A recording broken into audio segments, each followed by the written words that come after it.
Hello friends आज मैं अपने गार्डनिंग चैनल से एक ब्लॉग लेकर आई हूँ और मैं छठ पर्व के विषय में कुछ आपको झलकियाँ दिखलाऊंगी जो कि मैंने खुद से ही किया है। और मैंने अपने घर में हुए छठ व्रत का कैसे हम करते हैं और क्या क्या प्रोसेस इसमें होते हैं और कितना इसमें हमें साफ सफाई का ध्यान करना पड़ता है और क्या क्या रिचुअल्स होते हैं वो मैं इस वीडियो में दिखलाऊंगी। दोस्तों, छठ महापर्व ये लोक आस्था का पर्व है। ये हमें समाज में सभी के साथ जुड़े रहने का संकेत देता है और हर तबके के लोग, हर जात जात और हर समाज के लोग इसमें सम्मिलित होते हैं क्योंकि इसमें सभी समाज के लोगों का योगदान होता है, इसलिए इसे लोक आस्था का पर्व बोलते हैं। और हमारे देहातों गाँव में इसे बहुत ही हर्ष और उल्लास के साथ मनाया जाता है और इसका बहुत ही महत्व है हमारे ग्रामीण क्षेत्रों में और अब जाकर शहरी क्षेत्रों में भी, क्योंकि हम अब ग्रामीण क्षेत्र से निकलकर धीरे धीरे शहरों की ओर चले आ रहे हैं, लेकिन हम अपनी परंपरा को कभी नहीं भूले हैं।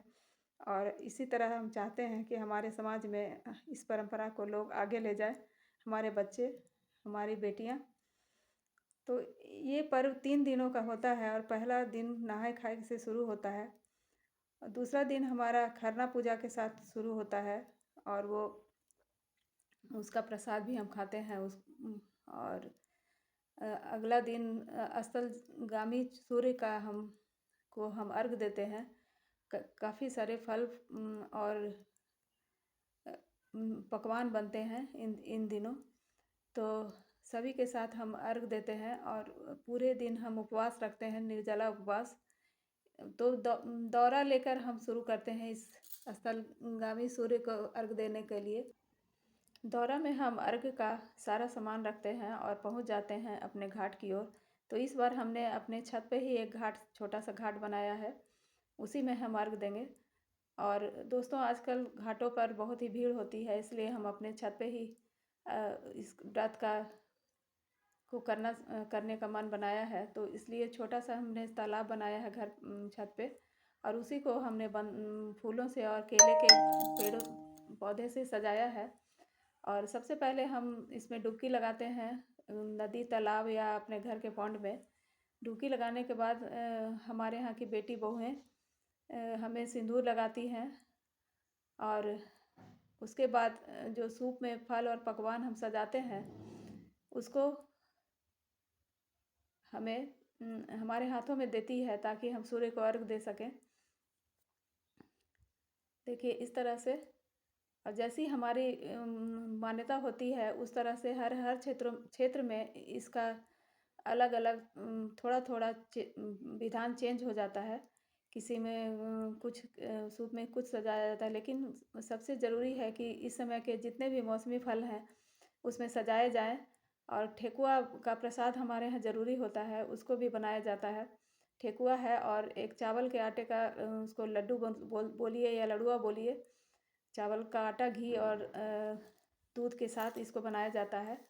तो इसको भी होना ज़रूरी होता है और दीप धूप से इसे सुगंधित बनाकर और सजाकर सूर्य को अर्घ देते हैं। ये डूबते हुए सूर्य को अर्घ दिया जाता है।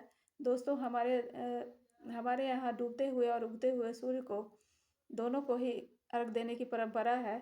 अगर हम डूबते हुए सूर्य को अर्घ देंगे तभी तो सूर्य उदय होगा अगले दिन। तो इस तरह से हम इस परंपरा को कायम रखने के लिए सूर्य भगवान से काफ़ी सारी ऊर्जा मांगने के लिए और हमारे बच्चों के स्वास्थ्य को बनाए रखने के लिए ये सब सूर्य भगवान से हम मांगते हैं इस पर्व के दौरान। और हमारे घर के लोग सुरक्षित रहें, स्वस्थ रहें, यही कामना करके हम ये व्रत करते हैं। और इसका इसीलिए बहुत महत्व है क्योंकि इससे सूर्य भगवान ही हमारे पूरे दुनिया को संचालित करते हैं। पूरी प्रकृति इन्हीं के ऊपर निर्भर है। जितने भी पेड़ पौधे, आदमी, जानवर सभी इन्हीं के ऊपर निर्भर है अगर सूर्य उदय नहीं होगा तो हमारा जितना भी पर्यावरण है पूरी तरह से प्रभावित होता है। तो इस तरह से हम इस पर्व को बहुत ही धूमधाम से और हर्षोल्लास से और पवित्रता के साथ मनाते हैं। तो ये झलकियाँ उम्मीद है आपको अच्छी लगी होगी तो एक लाइक ज़रूर कीजिएगा और हमारे साथ बने रहने के लिए बहुत बहुत धन्यवाद दोस्तों। और चैनल में नए हैं तो सब्सक्राइब भी कीजिएगा। तो इस तरह से हमने ये पर्व बहुत ही सादगी और हर्षोल्लास के साथ मनाया है और बहुत ही खुशी के साथ हम इस व्रत को करते हैं और हमारे बच्चे इसमें बहुत ही खुशी से सम्मिलित होते हैं। सूप बहुत भारी हो जाता है दोस्तों, इसलिए पीछे से सपोर्ट रखना ज़रूरी होता है क्योंकि इसमें काफ़ी सारे फल होते हैं। नारियल और ऊख तो सबसे ज़्यादा भारी होते हैं, तो इसलिए इसको भी संभालना ज़रूरी होता है। देखिए बच्चे कितने मस्ती कर रहे हैं, इनको इतना सारा पानी छत पे देख कर बहुत ही मज़ा आ रहा है। इन लोग को लग रहा है कि जैसे स्विमिंग पूल हो। तो इस तरह से ये पहली अर्घ के रूप में जाना जाता है। स्थलगामी सूर्य का ये अर्घ समाप्त हुआ और उसके बाद व्रती का जो कपड़ा होता है उसे सभी लोग मिलकर धोते हैं।